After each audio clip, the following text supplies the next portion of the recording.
So in this presentation, I'm going to talk about the book In the Realm of Hungry Ghosts.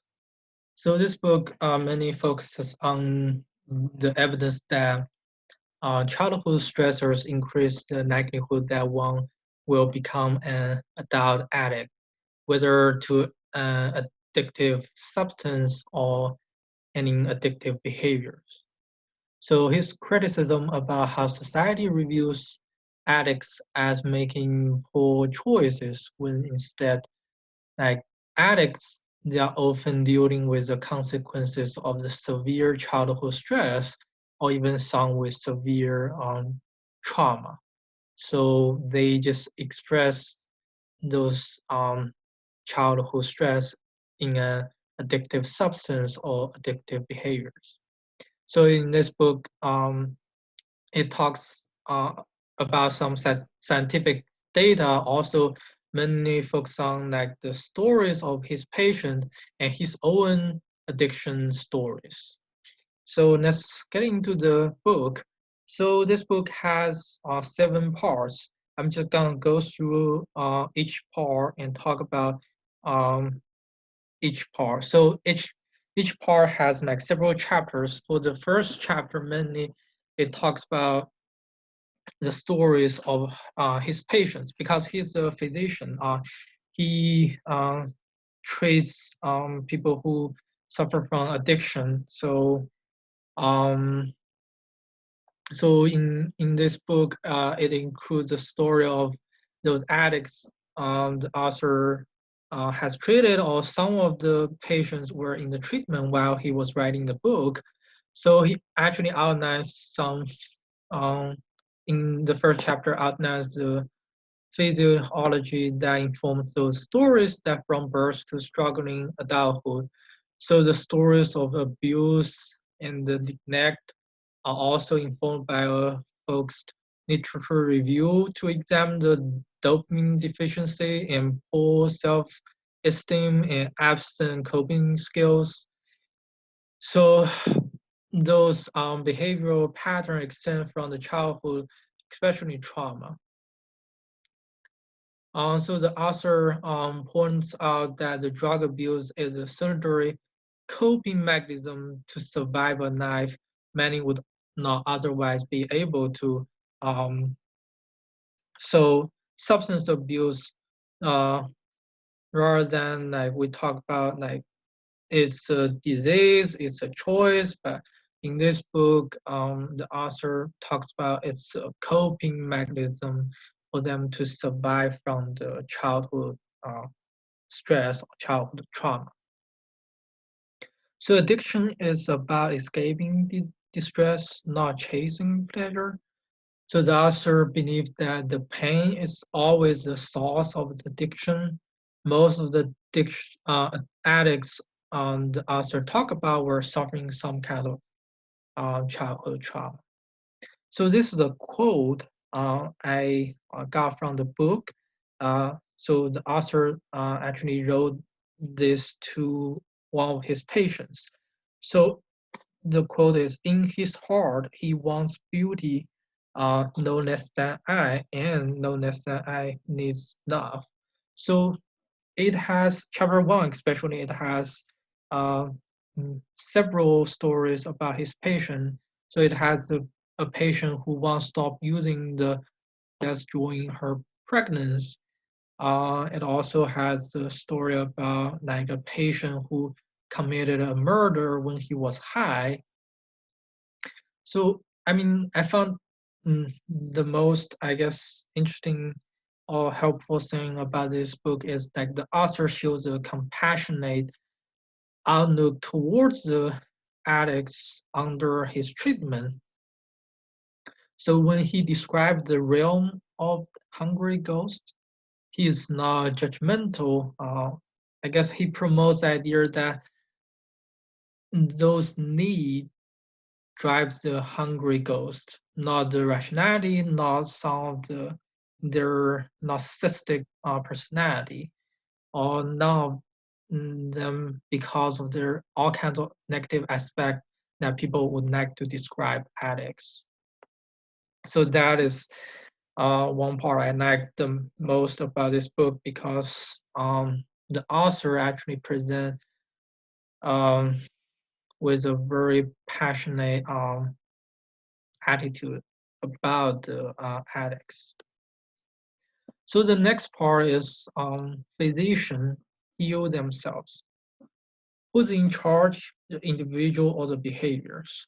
So the author talked about his own obsessive shopping habits. So he says like it may appears to be less damaging, but his addiction is actually the compulsive behaviors, which lead to the question: is he actually in charge of his own behaviors? If the author is an addict, how accountable is he for his own actions? So I like how the author was very honest while he was writing the book, proposing I guess, the idea about or even just discuss his own struggles around addiction, rather than just saying like he's an expert on addiction. So the author's shopping addiction that actually form a vicious cycle that kind of um, like was a self-hatred for him. So like he was hiding his behavior from his wife. Like any other drug addicts, there are like deception, shame around that. So in this book, he addressed the importance of self-awareness and self-compassion. So the author's goal is to determine how accountable that he should be for his own compulsions. Um, so he went in this part. He also um, talks about how he went to the 12-step meeting.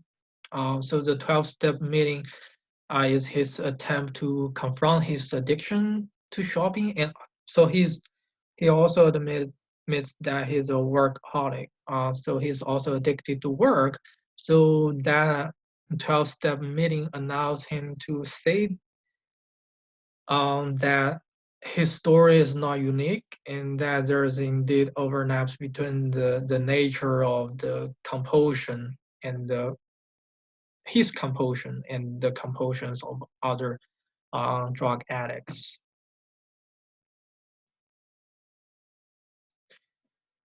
So now we move to part three, a different state of the brain. The first concept the author proposed is dependence is a foundation. So the author defined the dependence as the addict comes to depend on the substance or behaviors in order to make themselves feel more calmer or more excited or less dissatisfied with their own lives. So it focuses on the perspective that the addicts have the desire to feel calm and dissatisfied. So, to ease the dissatisfaction, to feel calm. So this is a more, I guess, useful definition than the review that an addict is someone who needs to use drug and who is not willing to quit because of the pleasure. So I think this is a definition because everyone knows what is to desire to be calm and less dissatisfaction. So here are three factors the author proposed that must be present for addiction. The first one, susceptible organism in a drug with addictive potential, and third one is stress. So this fact is critical to the author's hypothesis that exposure to the substance or potential addictive behavior does not create risk. He believes that the risk of increased the vulnerability to drugs or any kind of addictive behavior is already presented as the time the future addicts encounters the addictive subject. So when the three conditions are present, drugs and the behaviors, addictive behaviors, um, can encode a new pathway in the brain. So I guess it's when those three conditions present, I mean, addiction is very likely gonna happen. So there's another idea proposed in this part is medical language refers to addiction as chronic disease. However, I mean, this book also talks about those criticism. Like this book talks about the claiming that addiction is a disease can also be a way to avoid responsibility. So if an addict believes that addiction is a disease in the same way like the cancer is a disease, that they may be less inclined to work against their own addictive behaviors or addiction. So this book also talks about, not this book, in this part, it talks about a story of a patient. The patient called Knair used her addiction as a reason for all of her undesirable behavior. However, the author talks about what if the Knair has damaged her brain to the point that she cannot control her impulsive behaviors. So part of the stigma surrounding addicts arises from the idea that they are making bad choices and do not want to change. But I guess when we talk about the disease model, it provides the idea that the addicts, they may not be able to change, that maybe due to the brain damage or like um, the dopamine level in their brain. So I mean, so the disease model actually just provide us the different perspective, even though there are some criticism that the author mentioned about. So how the addicted brain develops. Brain development in the uterus. So brain development in the uterus and during the childhood is the single most important biological factor in determining whether or not a person will be predisposed to substance dependency and to addictive behaviors, whether it's drug related or not. So this is the idea proposed by the author. Um, so it also talks not in this book, not just in this part. Throughout this book, it talks a lot about the childhood stress. In chapter 18, he writes that the stress has everything to do with addiction. So this the word by word I quote from this book is stress has everything to do with addiction. He considers even mild disruptions in the childhood experience as a cues that the child will suffer from the behavioral addiction as an adult. So the book talks about the environmental factors um, causing the stress, such as a lack of parenting, nurturing, or the presence of abuse. So it's beyond a child's control will like guarantee the struggle with addiction later. So again, the chapters in this part are it's an extension of the author's question about what if the brain of addicts truly does not get to make the choice. He believes that the stress changed the biochemistry of the brain, and those brain changes lead to the addiction or the obsessive behavioral. So people without addiction or compulsions actually needed to like so people without the addiction, without the compulsions, they found a way to manage their childhood stress. So however, the book also talks about the criticism about this idea. Focusing on the childhood abuse can actually limit the understanding of addiction. So if physicians are predisposed to look at the childhood trauma or neglect as a primary sources of addiction, they may overlook or ignore other possible causes, limit the treatment possibility. So three environmental conditions essential to the human brain development: nutrition, physical security, and consistent emotions. So again, like um, in this part, the author just mainly proposed the idea that the genes are controlled by their environment, and without the environmental signals, they could not function. So it's pretty much like the idea of the epigenetics, right? We have those genes, but the environmental factors determine whether the genes can express or not. So the next part we're gonna talk about is addictive personality. So addiction is the process. So this part of the book focuses on the idea that addiction is a process. So it is possible to break a process down into observable. I'm sorry, the train is coming. I got to pause. Okay, so addiction is a process. So the author begins chapter 20 by quoting the Buddhism idea that, so here is what the author writes in this book.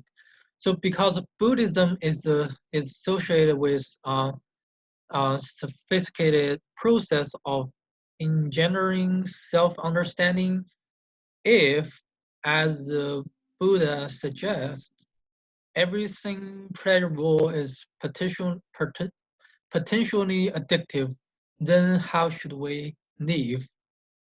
So avoiding pleasure at all costs to avoid its addictive property is not the prescription.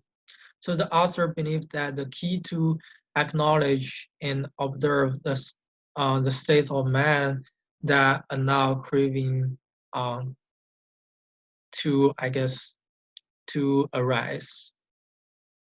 To acknowledge that, I mean, it just um, promotes a sense of acceptance in this part. So his city buying addiction. So in this part, the author also talks about his city buying addiction. So he finds himself occupied with an urge to buy all kinds of music, those CDs um, that he's barely aware of until he's already in the store buying the music. So there's a common addiction process. So creating one addictive behavior does not guaranteeing that another addictive behavior does not arise to take its place. So if, I mean, it's not about the addictive behavior, because even though they quit the addictive behavior, there will be another addiction gonna come out. So addiction has a lot to do with which experience brings relief from whatever pains us. So the author also talks about his son's addiction and the compulsive tendency that he feels like that is heritable. So his sons found himself addicted to the blogging of self-improvement workshops. So his son's addiction also began as something pleasurable that gave the form of a sense of control um, before it becomes addiction. So the author also talks about his son is only able to make progress on his addiction once he acknowledged them as addictions. So also the book followed by talking about the Buddhism idea about the relinquishment of craving being the beginning of the peace. So, I mean, again, this part mainly focuses on the idea of self-awareness and a commitment to choose speaking. So next part we're gonna talk about is beyond the war on drugs. So this part is mainly about how society reviews addicts. So here's a quote I got from the book. We despise, ostracize, ostracize, sorry, I couldn't pronounce this word, and punish the addicts because we don't wish to say how much we resemble him. So when the author look at the society, he says the society of addicts, people who are addicted to like eating, like the over pursuit of beauty or youngs, like over gambling, like overuse of tobacco, all kinds of those things. In his perspective, people condemn the drug addicts as outsider, but we all are somehow addicted to something. So this part focuses on the concepts of freedom. So the author extends his own review of addicts. He treated and extended to like the society. So another thing he mentioned is if he sometimes feel like um, disgusted by um, others, like when he found himself judging someone harshly, he usually found that the person reflects an attribute of himself that he doesn't like about himself. So it's a similar idea as a projection, but it's a different perspective.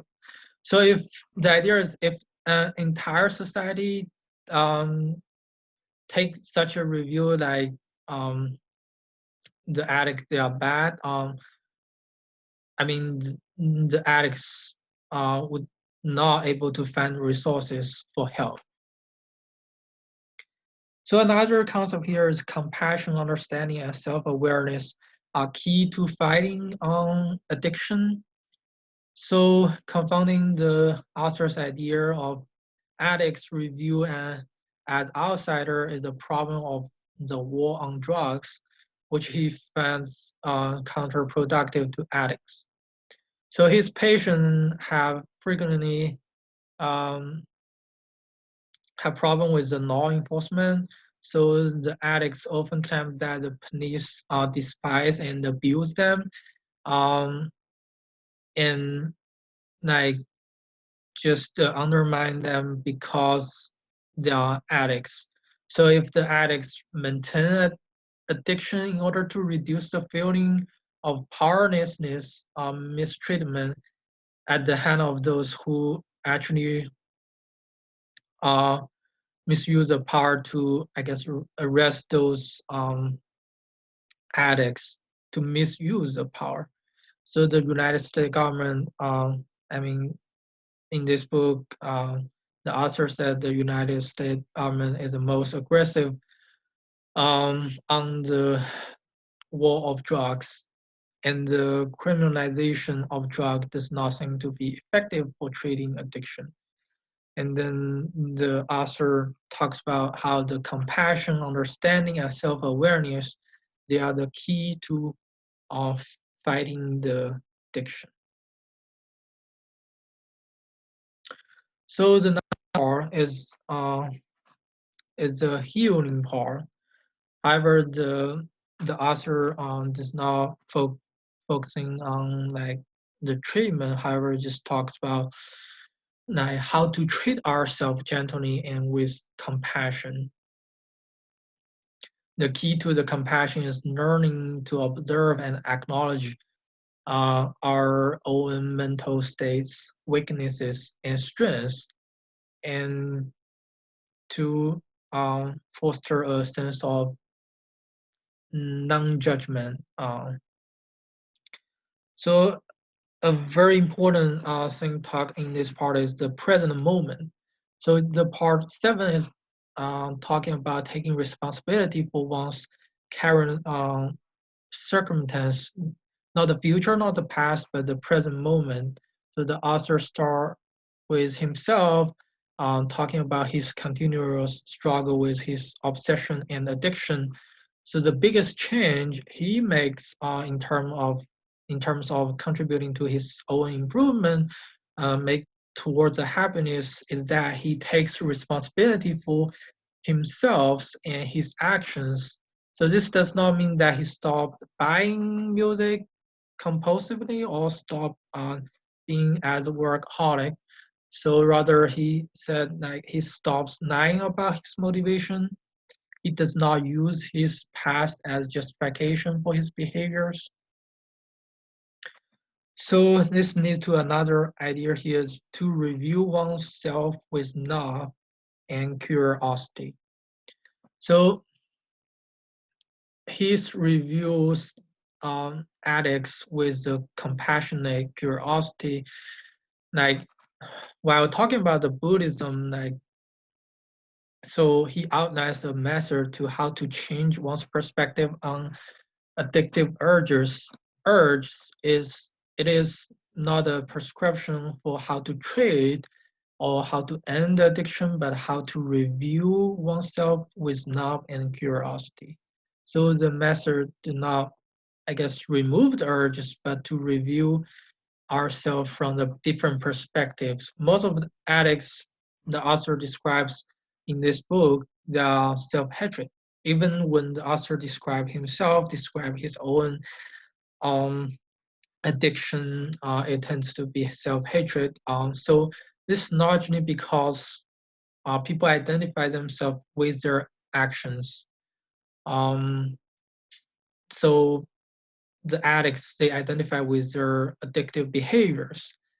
Um, I mean, I definitely can relate to that because my own addictive behavior, like my addiction to computer games, I often feel bad about that. I guess from this book, I feel like the first thing I also need to learn is to accept that and not identify with my addictive behavior. So my own personal identity is not attached to my own addictive behaviors. So later in this book, the end of the book, the author extends the part by talking about those caretakers for those addicts. So the caregivers can serve as additional triggers for the stressors that lead to addictive actions. So increased self-awareness will help the helpers observe their motivation for their well-intended actions and improve their likelihood of being effective supports. So rather than another person judging or trying to control the addicts. So if each individual becomes more self-aware, curious, and compassionate, so it is a hope that this whole society will eventually follow that pattern. Um, okay, so this is the presentation for this book. Thank you.